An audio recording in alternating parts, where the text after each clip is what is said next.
Wow, good afternoon, everyone. Hope all is well on this wonderful episode of the Bisimoto Tech Tuesday.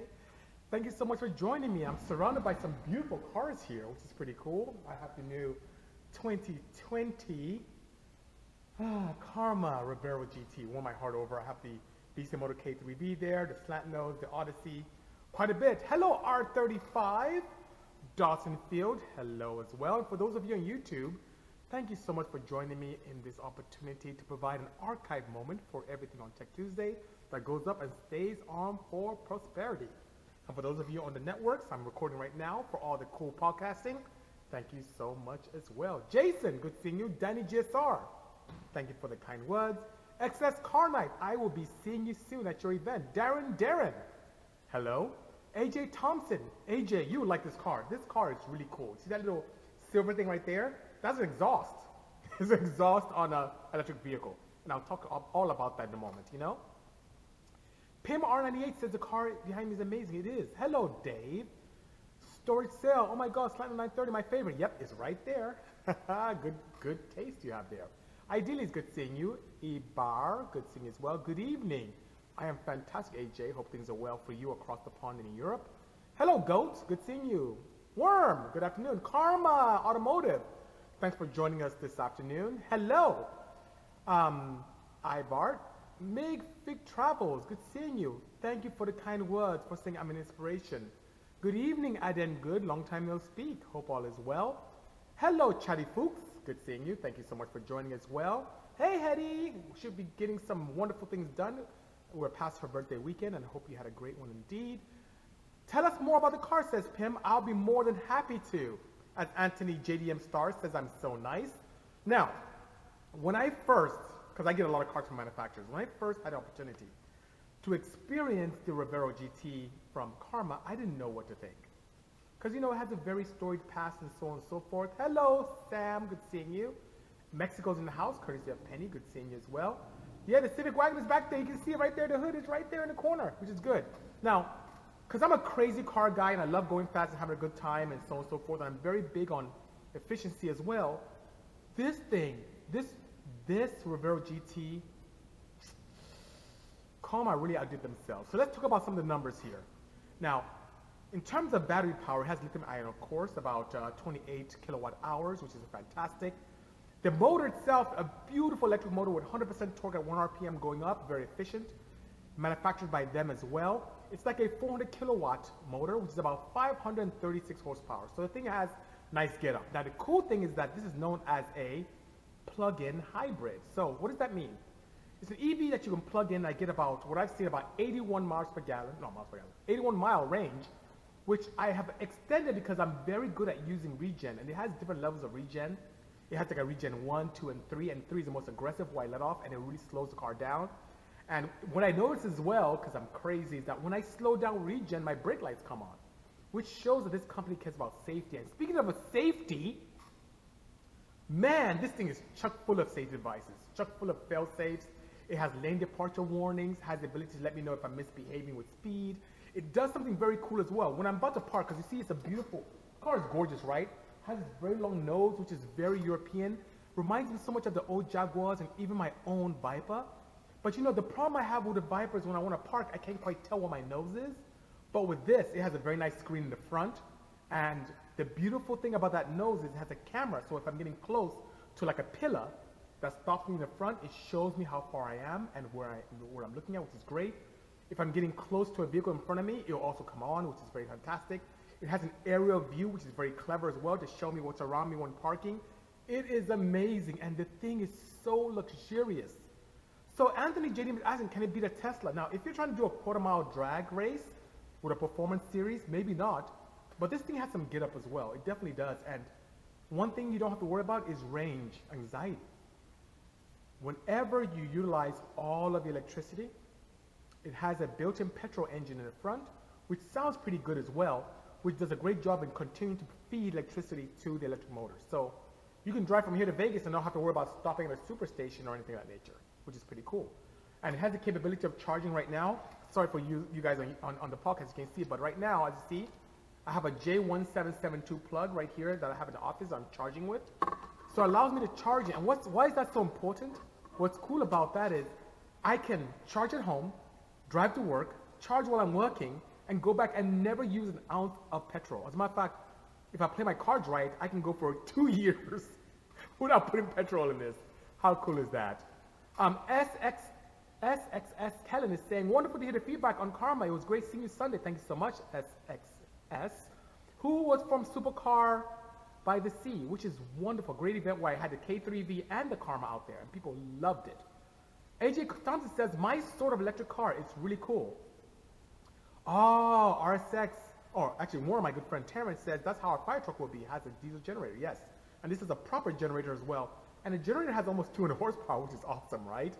So you have different modes for performance. You have like this stealth mode, which I like because it's very incognito. But despite the stealth mode as pure electric, it does have the audible sound, so pedestrians can be aware. And that audible sound stays up to about 28 miles an hour and it goes away. So if you're driving around the road, and I need to put that technology in my own electric car, if you put that on the road, people around you can be aware and not get in trouble or get hit. They can be aware, oh, a car is coming. And it's a very good safety feature, which is good. Gazi, good seeing you. Thank you for joining us. Hello, Power Brake. Now, above and beyond that, the thing is super luxurious. I mean, it's a proper American car, which has tons of luxury in it. It has these cooling seats, which is nice. It has heated seats as well. It has a heated steering wheel. It feels like a high-end luxury car. And the great thing about this, that even though it's about as loaded now with the Goodyear tires and the wheels and the beautiful red paint job, it's about $155,000, but it feels like a $300,000 car. It feels like twice the amount. The fit and finish is very nice. The interior appointments are great. The luxury inside with the leather is supple. Alcantara headliner. This thing is pretty nice. And I've driven a lot of exotic cars. It's really nice, you know? Elsewhere Design says, hey, BC, I love your Porsche livery, especially those Brixton Forge rims are perfect. Thank you so much. The guys from Brixton knocked it out of the park. And in terms of livery on that electric vehicle right there behind me, the electric Porsche, that is something that I have to credit Andy Blackmore. Andy Blackmore is a great designer from the UK. He does a lot of F1 liveries and liveries for a lot of high-end motorsports, and he was kind enough to bless us with his talent, which is great, you know? How is the view out the rear? Very nice. And the great thing about that is that even though it has this beautiful shape, you know, if you look at this car, it's a gorgeous four-door. It has the silhouette of a coupe in the rear, which is very European, very elegant, very gorgeous.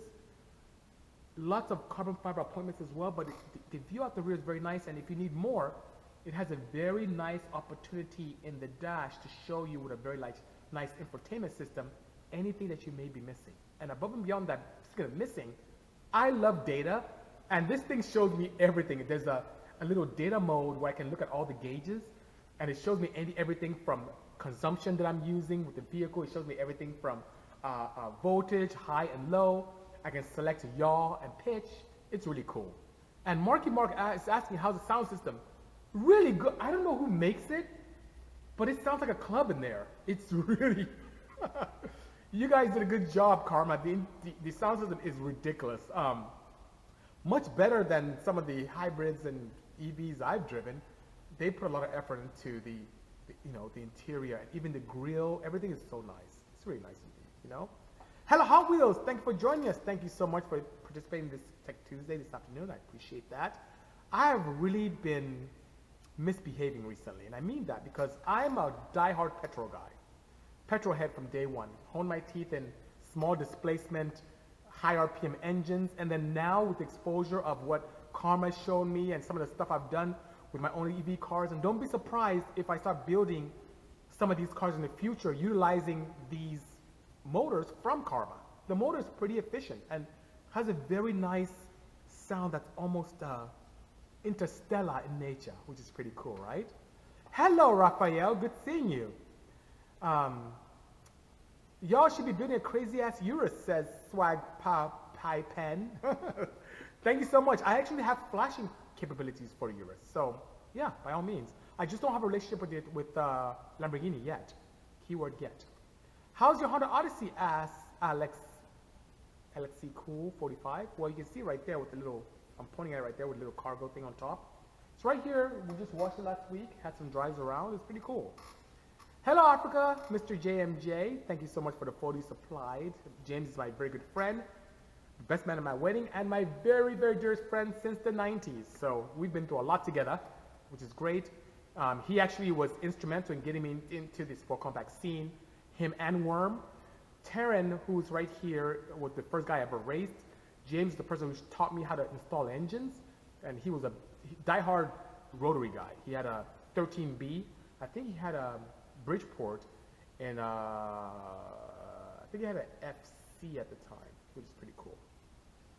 Hybrid Honda build, says Neil Sunk. Well, you know what? Honda has shown interest in us doing something with them this year that's hybrid in nature.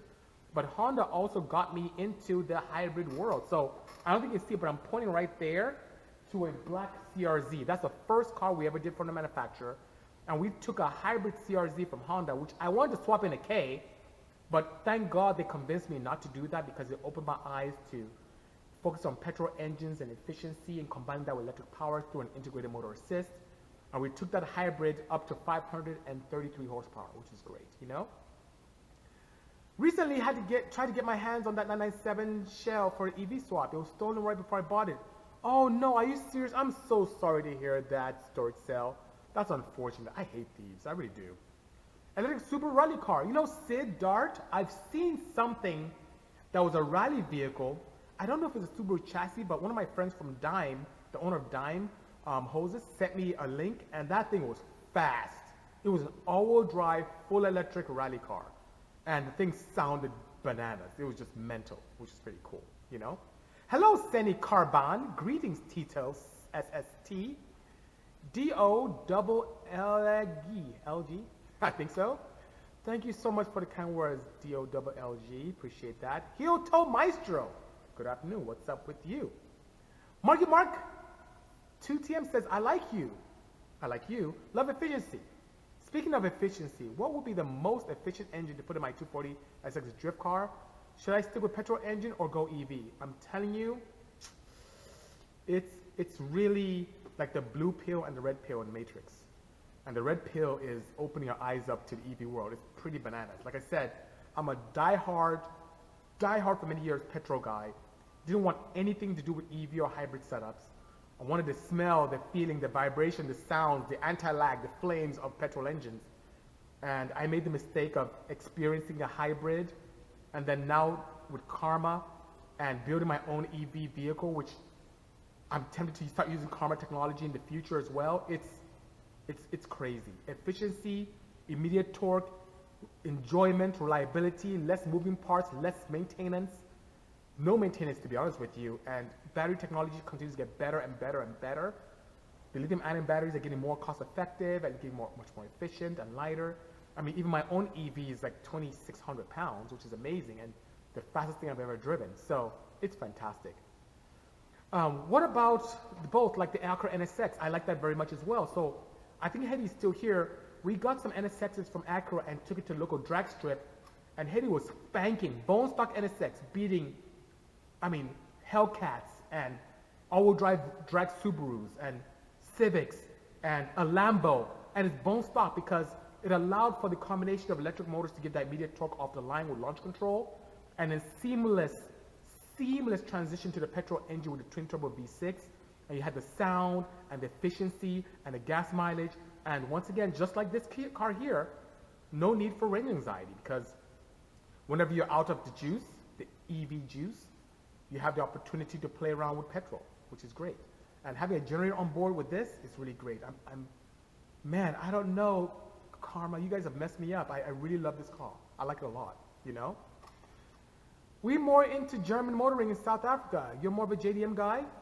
Just Christian, let's take a look. Let's take a look at how many JDM cars we have here. So I would categorize the Karma right here as a USDM. I have a German Porsche right there. I have a JDM NSX right behind it. I have a German flashbow slant nose right there. I have a JDM Honda wagon. I have a JDM Honda Odyssey.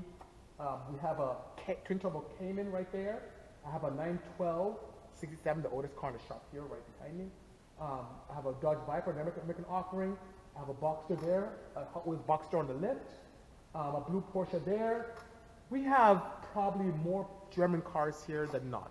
So 2 American offerings, almost 2 dozen Germans, and maybe 1, 2, 3, 4 JDM cars and 2 KDMs. So it's pretty interesting. Do you think you can build an NSX faster than an EV Porsche? Of course I could. I could build an NSX faster than that, but it will be immensely expensive. because this Porsche right here is bananas. We timed it at what, 2.4, 0-60, and that's not even trying. That's me trying to feather it. Let alone if I integrate some kind of launch control into controller, it'll be out of control. So yes, I could, but definitely this thing is pretty bananas, you know? And I guess the only challenge I'll have with this EV Porsche is that it's two-wheel drive. Wait till I build an all-wheel drive one. Imagine if I built an all-wheel drive Porsche utilizing two of these Karma motors. That'd be what, over 1,000 horsepower all-wheel drive? That'd be pretty ridiculous, you know? Can you build a large single motor EV using a center drive shaft and diffs? Yes, I could. Now the challenge would be, storage cell, is most automotive-based gearboxes probably wouldn't handle the immediate torque that I could realize if I want to take full advantage of what's available to me with electric motor. So I tend to like those setups like what's in this Karma that has an integrated motor and drivetrain, or better yet, integrated motor and transaxle. And they're built to be robust, knowing in nature that it has to push around very heavy and very powerful setups. They're quite robust. So if I were to do something that was a motor to a single setup, like what you're saying, I would play around with the controller and kind of reduce the amount of torque that is realized immediately, and or work with someone like Quave and make a gearbox that's absolutely robust. Or better yet, convince my friends from Karma to sell me some of their motors so we can have it commercially available. How cool would that be, you know? Can you build a manual EV? Yes, that's very simple. Now, the cool thing is that if you think about how petrol engines work, about how just the nature of internal combustion engines exist, where it starts off inefficiently with very low torque, goes up to peak efficiency at peak torque and falls off again quite rapidly. You need to be able to have some type of gearbox with torque multiplication to allow you to take full advantage and have a very nice power curve or driving capability. While with EVs, since we have pretty much very flat torque curves and close to 100% torque at 1 RPM, you don't have the need for that. Now, you have manufacturers like Porsche that will put some type of 2-speed gearbox and so on and so forth. When we have customers that need a conversion where there's a standard gear shifter with a gearbox in place, first and second gears are really never used. They can take off in third gear or maybe shift to fourth if they need that, especially with motors that have a low RPM capability. What I use in my own Porsche here has 18,000 RPMs, but there's some older DC motors or very three-phase AC motors that have about 5,000 to 6,000 RPM capability. In that case, to get more speed, yes, a gearbox would allow you to do that by changing the gear ratios, if that makes sense. So it is possible. And what I tend to do is if I'm converting a vehicle that has a standard gearbox to EV, I would lock out first and second gear. And you can have the capability of going third and fourth only. And whenever you need to reverse, you can change the polarity on the three-phase setup in the motor and back up. So it's pretty cool, you know.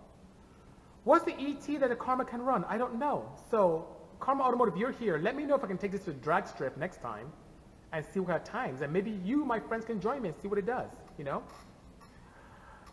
Do you prefer the B series or K series? Says Wishbones only, especially the Type R K series. Well, if I had to compare between the B series, which is known as the small block Chevy of the Honda world, and the K20C Type R, by far K series, by far. We have customers here that come by that make 360 to the wheels on the dyno with over 400 pound-foot of torque. That's ridiculous on a bone stock engine. And the only thing that limits us to that 360 is the fuel system, because direct injection and we're limited.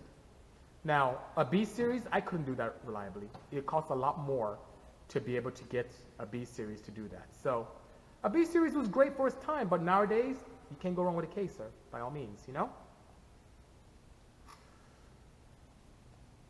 Have you done a K24A2 EK swap and the subframe requires swap for EG? No, I have not, sir. I've not done that, you know?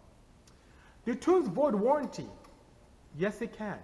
So if you do some kind of crazy flash tune, and that flash tune puts your engine in a position where it is damaged, your warranty is voided, by all means.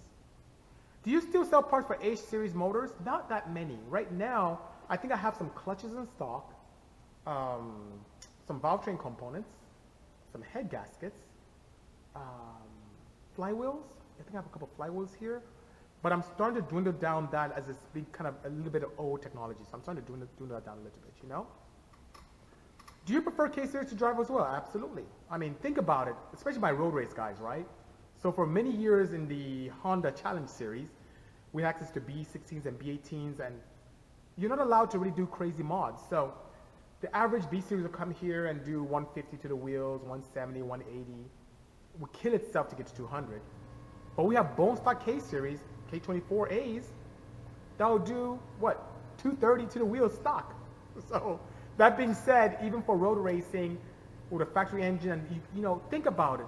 The key to making power, especially in natural aspirated engines, even turbocharging lends itself well to this as well, is in the head.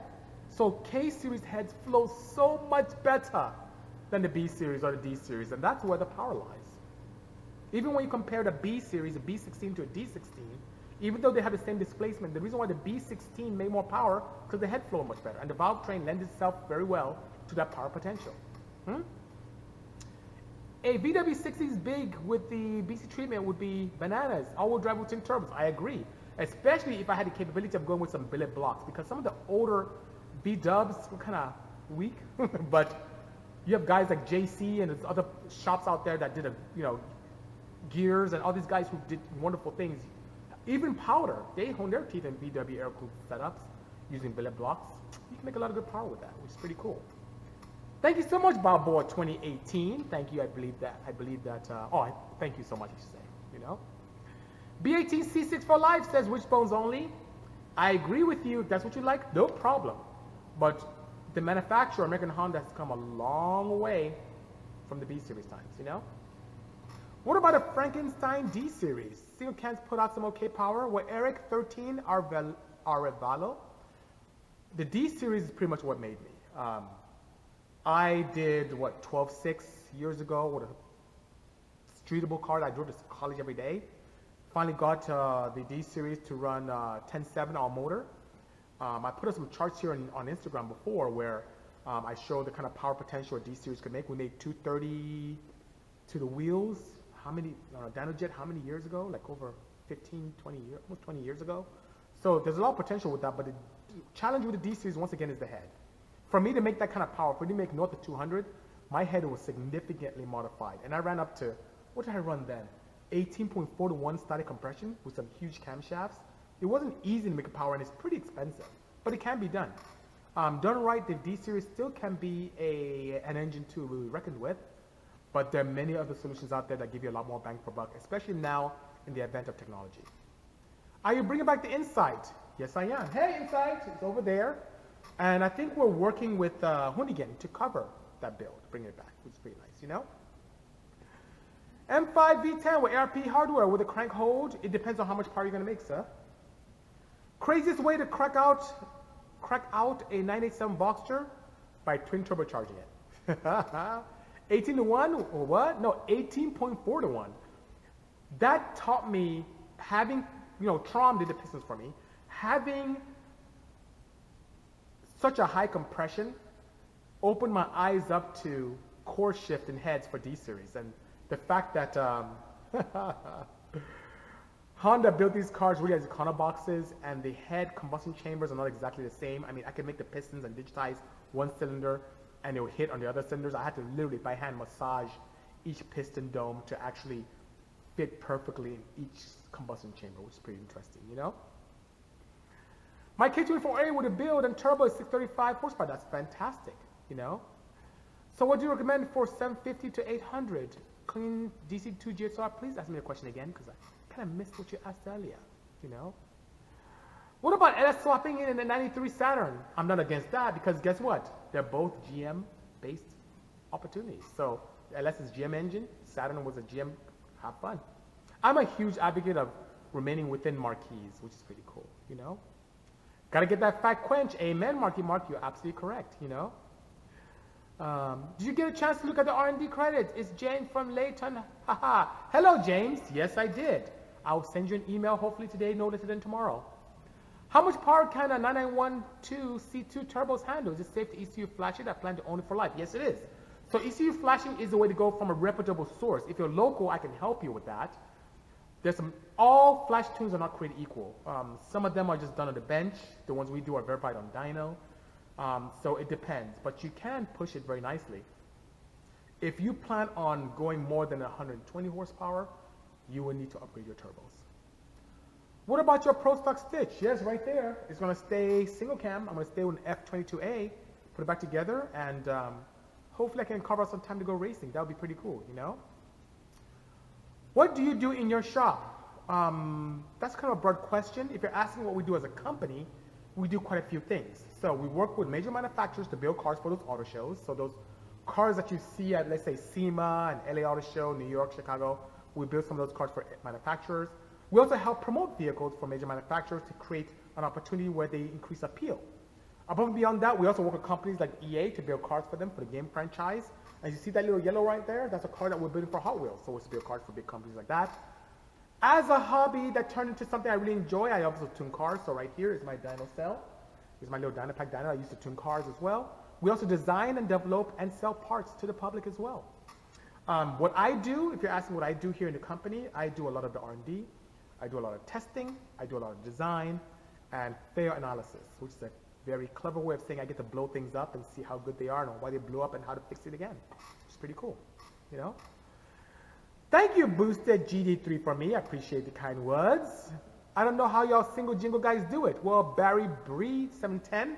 Initially, it had to do with me being a very poor student.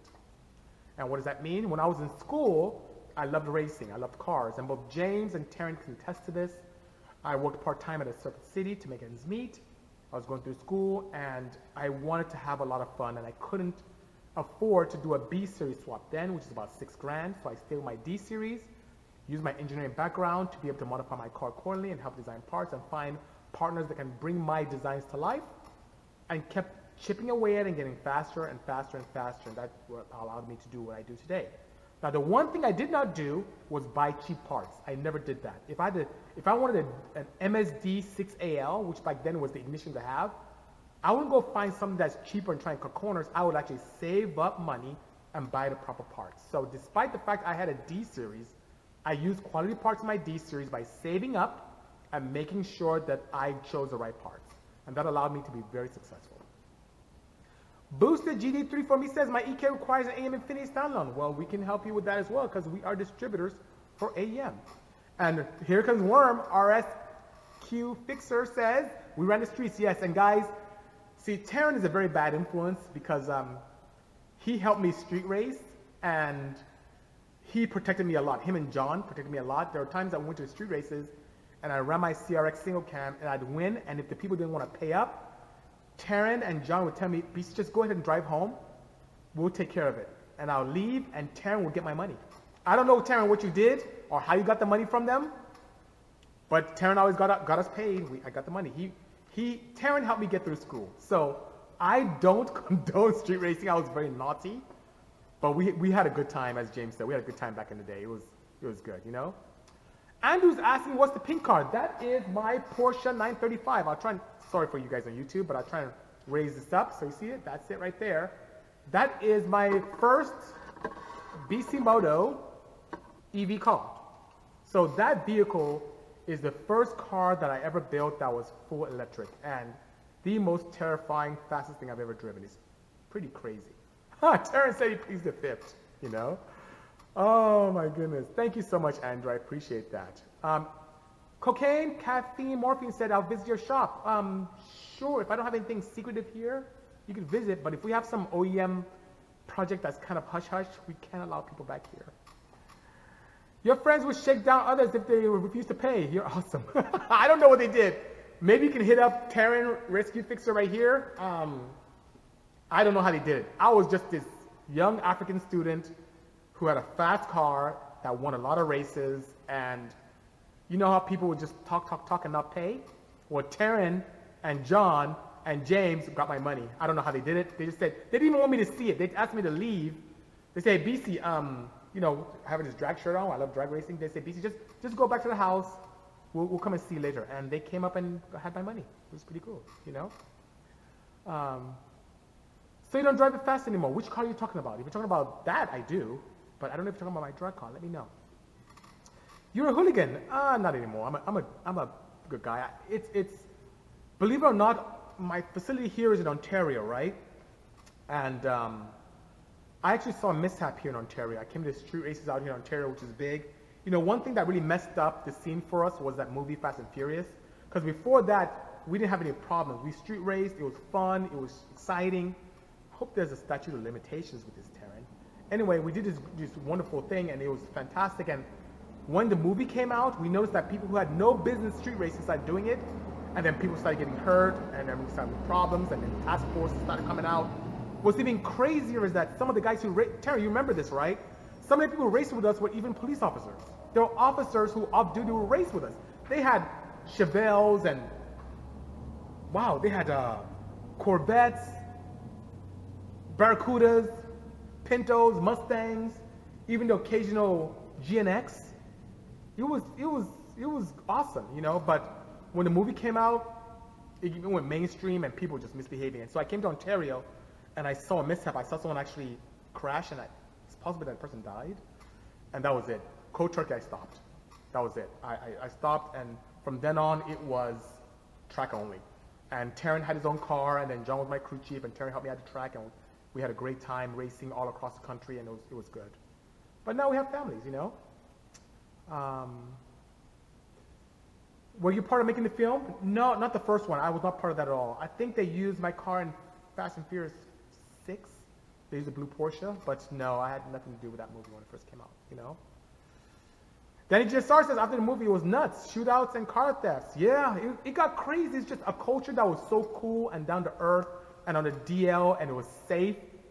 Just became ridiculous. I actually have lots of, Taryn, I don't know if you know this, but I have lots of tape of us racing. I have it in VHS-C.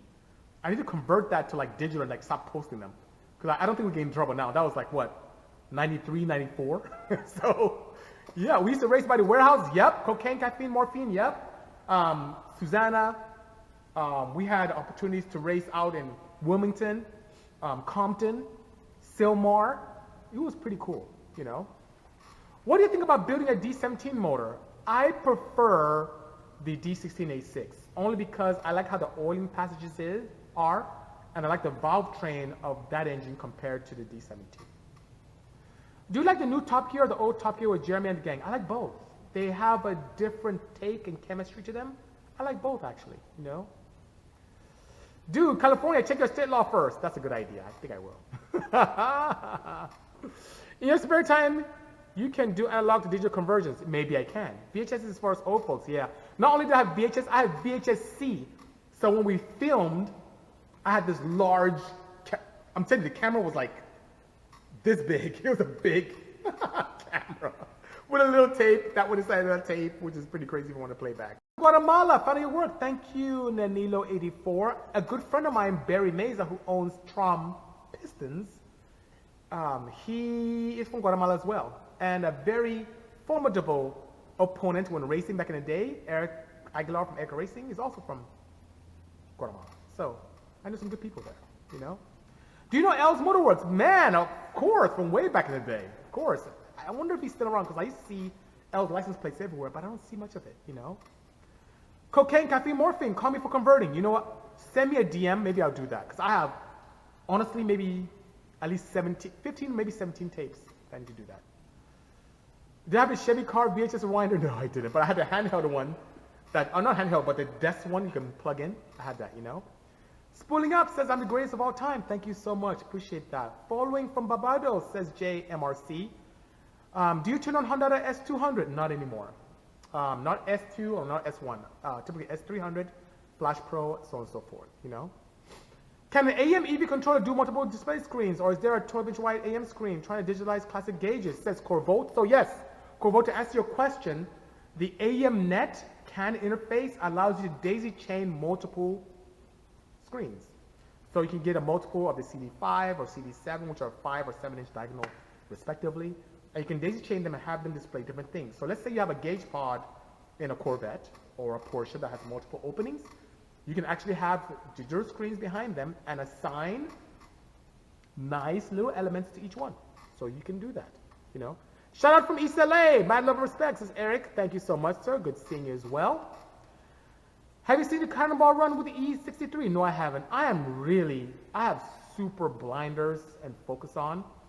So for example, I've been doing a lot with EV vehicles. I've been really analyzing this beautiful, beautiful Karma behind me, which is fantastic. I have to send it back to them on Friday, and I'm still not done. I love this car. So I haven't had the opportunity to do much more than family and work. So that being said, no, I haven't seen that car.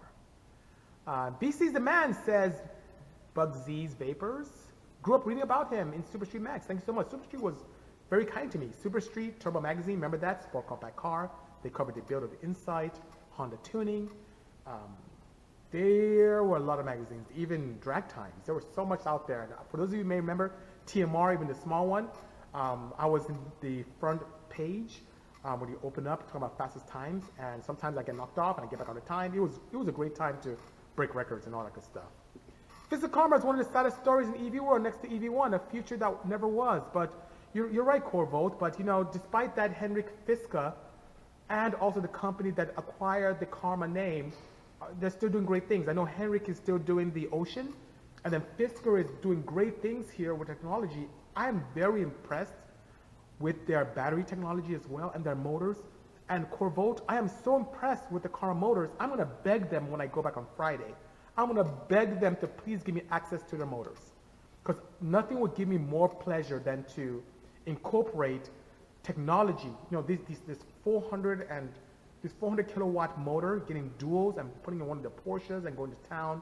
That'd be really cool. I really like the technology, and I like the sound and the efficiency, and I monitor the temperatures, and they're very, very nice despite any kind of abuse. Their systems are pretty robust. I'm impressed. And it's good old USA, which is pretty nice, right?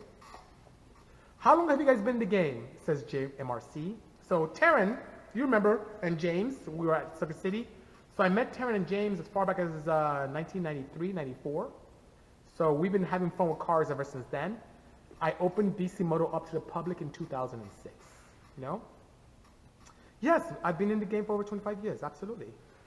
What are your thoughts on the Nitro All-Motor Shootout during WCF? I think that's cool. I can tell you one thing, and Taryn and James, you can test this.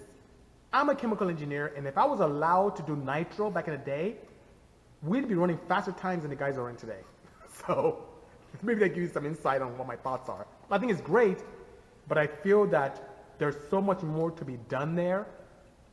Guys, you need to go faster because you're dealing with nitromethane, for goodness sakes. And maybe it'll take time, but I've seen people been playing around with that for about a couple of years. You guys should be faster. Make it happen, guys. Make it happen, you know? They drove from LA to New York in 27 hours. The founder of AMS Performance drove. Oh, what's his name? Martin. I assume he drove it, which is pretty cool. I like him. Nice guy. It's pretty good feat there. 27 hours? He must have been hauling, you know? Good day, 6. I was born in 93. Lordy, yep. So even though I may look young, I'm not a baby. I've been doing this for a while, actually, and I've seen it all. I've seen everything from when you couldn't find parts. That's where I started. Literally, there was nothing available. For me to get valve springs for my D series, I had to use inner springs from a Chevy, which is crazy, you know? And we've seen it all. If I needed a cam grinded, I had to go to a domestic shop to get it made. And sometimes they had it backwards because our engines turned counterclockwise, and they were used to seeing clockwise engines. So I had to learn all that stuff. There was no engine management solutions, no turbocharging opportunities, no ignition systems, nothing. Now, all of you are so advantaged because you can just go on eBay or Amazon or call a shop like us and get work done or buy parts already done. We came from the time where Taryn had a 626 Mazda turbo with no aftermarket support, and he had to create stuff himself. Yeah, he's seen. Terrence said he's at Target. Yeah, you go to Target and get performance parts. And that being said, nowadays it's just much easier. Back then we had nothing. So it was really challenging, but also extremely rewarding because you created things from scratch. You couldn't buy mounts. Hasport didn't exist. You had to make your own. You couldn't buy camshafts from web. You had to kind of design your own stuff and make it yourself. There were no engine management solutions, so I had to do side drop carburetors. I had to start with Mikuni's, and Taryn, made the venture into Weber's. James, Mr. JMJ, had downdraft Holley. He put a Holley carburetor on his Mazda just to get more airflow and make power, because there's nothing available then, he had to give feedback to companies like Racing Beat to make sure that they knew what was going on.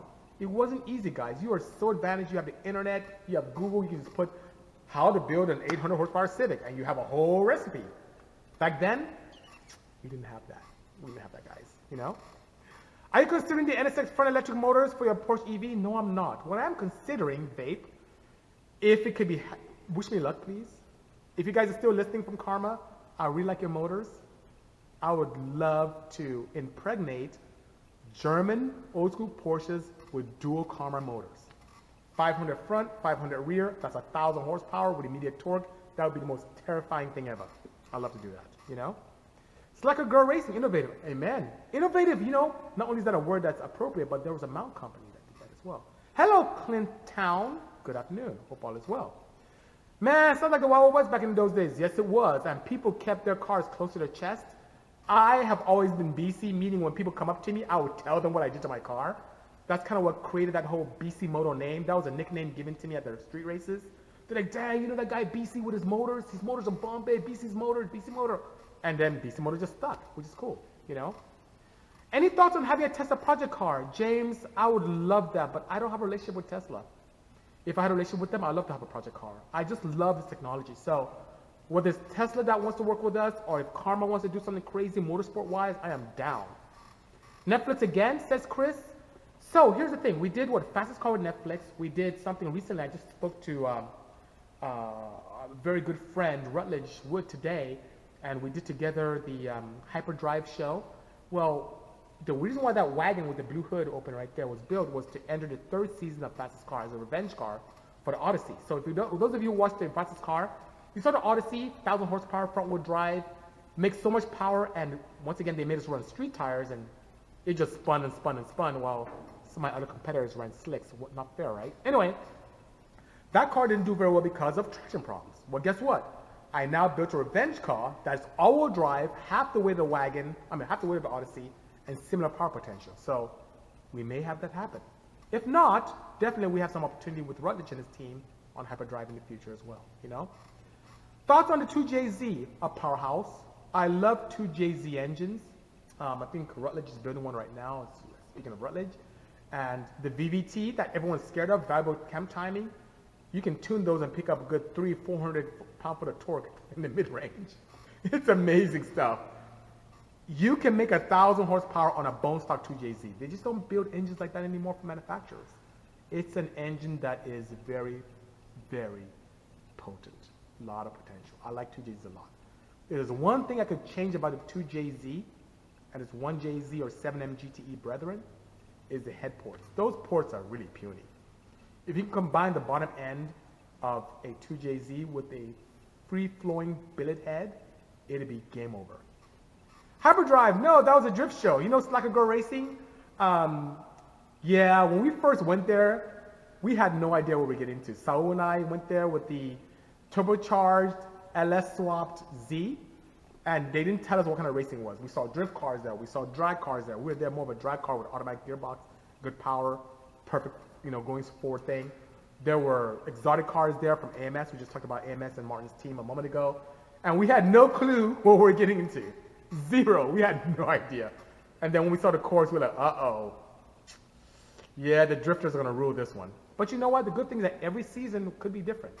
And they had some obstacle courses that lend themselves very well to straight line performance, which is cool. But man, that show was crazy. I mean, it was like American Ninja Warrior meets like Fast and Furious. It was bananas. So kudos to the team at Hyperdrive and, you know, the very, very talented actress that was part of that scene. She did a good job. We had a lot of fun doing that. Do you ever drift or ride a drift car? Thoughts? Ever want to build a drift car? Says Marky Marks 2TM. So I was anti-drift because I like motorsports that are definitive, where they are, you know, you have a beginning and end, not something that's subjective. Until I had the opportunity through the ID agency to become an influencer, to drive a drift car and learn. That thing is tough. It's not easy to do. It's really difficult. But when you master it, it's like, how should I describe it? It's like out of control, which is pretty cool, you know? That being said, It was enjoyable, it was challenging, but not my cup of tea, because even after that, I still like definitive sports. I like timed events, I like drag racing, I like road racing, I like things where you're timed and not attack angle and stuff like that. It's pretty cool to look at, it's fun to drive, but I prefer timed events. It's just me, you know? Do you plan on working any rotaries? It depends on our relationship with Mazda. So we've been talking to Mazda quite a bit, great team. And just like what you see on the Karma here, it looks like they're coming back with rotary engines as range extenders for their EV setups, you know? We ever do a stage rally? What a cool EV build. I agree, that would be awesome. Favorite track? Buttonwillow. Buttonwillow in California. Ooh, let me take that back. Laguna Seca is pretty good. I would say Laguna Seca. Laguna Seca is pretty good, yeah. And from a drag strip perspective, I would say it's the drag strip in Joliet, Illinois. That track is nice, state-of-the-art, and it has a heated launch pad. How cool is that? Horsepower darts is a scam. I don't know who that is.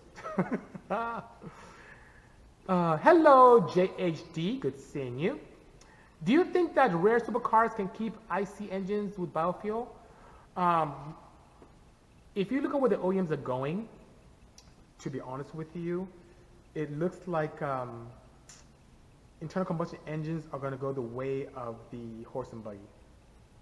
It's what I would see in terms of combustion. If I had to, share my thoughts on the discussions I've had with OEMs, it looks like you're going to see future vehicles with EV technology and hydrogen combined. I think that's what's going to happen. Thoughts on the new Supra? Awesome. I like the fact that the Japanese work together with the Germans. You get in the new Supra, and it's a very, how should I say? The new Supra is a very well-designed vehicle utilizing the expertise of two very powerful companies. I think it's cool. Any plans for other Porsche cars? Yes, so this year we should be building 2 Porsches for SEMA to be launched. And then above and beyond that, we'll have the opportunity to play with, how should I say? Should I say that? An electric vehicle that was just launched. How's that? But that may take a little bit of time to make something happen, you know? Companies can't afford to go all EV. The capital just isn't there. Slacker Girl Racing, I beg to differ, to be honest with you. And why do I say that? Because we work at OEMs and we've had a lot of meetings and we have intimate knowledge on what's going on with these companies.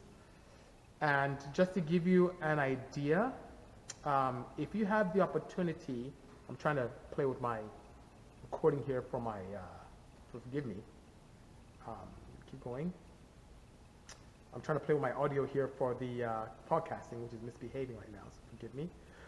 If you take a look at CES, which is the Consumer Electronics Show in Vegas, you'll find out that companies are really investing heavily in EV technology. You have companies like Ford investing $800 million in companies like Rivian. You have other companies like Hyundai putting another $400 million in companies as wow. It's bananas. It's crazy how much OEMs are investing in these technologies. It's really, really interesting. So that being said, the resources are there, the investments are there. Yamaha is even creating these smaller EV motors that manufacturers can incorporate in their current lineups for sport compact and performance. It's pretty bananas. Most powerful motor you've worked on number-wise with output? I would say the V10 Dodge Viper, and it's about 1,800 horsepower. Petrol-based, you know. I spoke with Art Sinclair and test upper-level cars. They can do stuff, but lower models aren't happening soon. Plus, the younger generation initially realized how dirty EV is.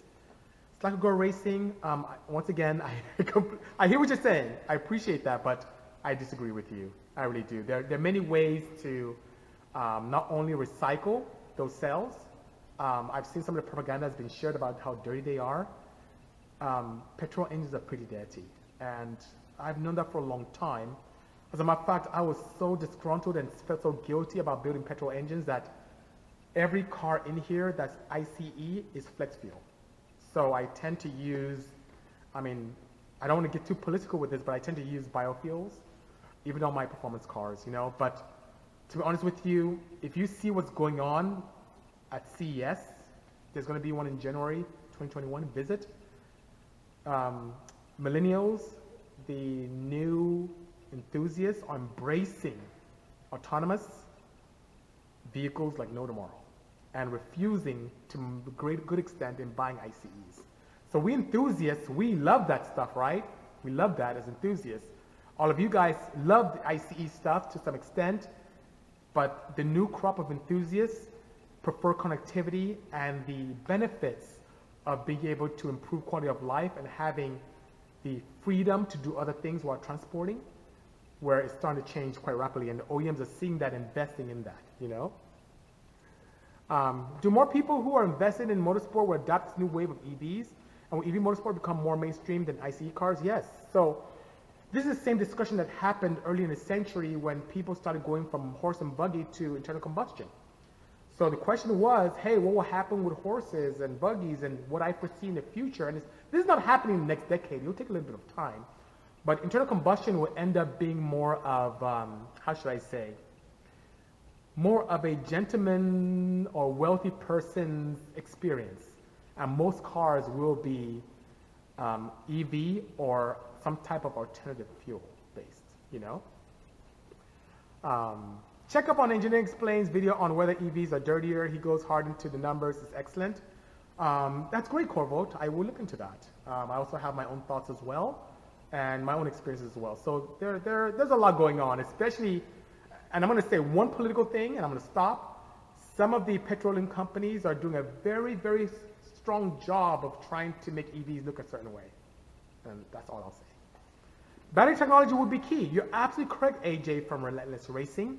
Battery technology is key, and the one huge advantage that petrol has over EVs is the fact of energy density. You can't match that with batteries today. I mean, my range is quite paltry with that, and even with our beautiful Karma, it's fantastic, and thank God these guys had the mindset to incorporate a petrol engine as a generator. With full charge, I get about 81 miles full charge, and then even having fun and so on and so forth, and the petrol engine kicks in to keep me going. So, but as technology continues to improve and go on and on and on, we'll see some advances in technology that are pretty nice.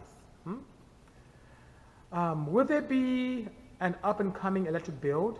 Yes, so there's one right there, and more to come. And I'll have more insight after Friday when I talk to the guys at Karma, which is pretty cool.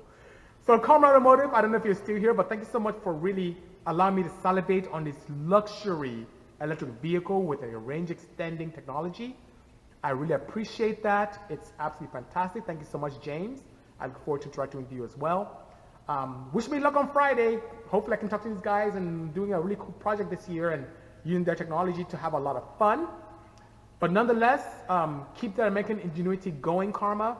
The car is gorgeous and beautiful, and I look forward to even enjoying it more today throughout to Friday, which is pretty great, you know.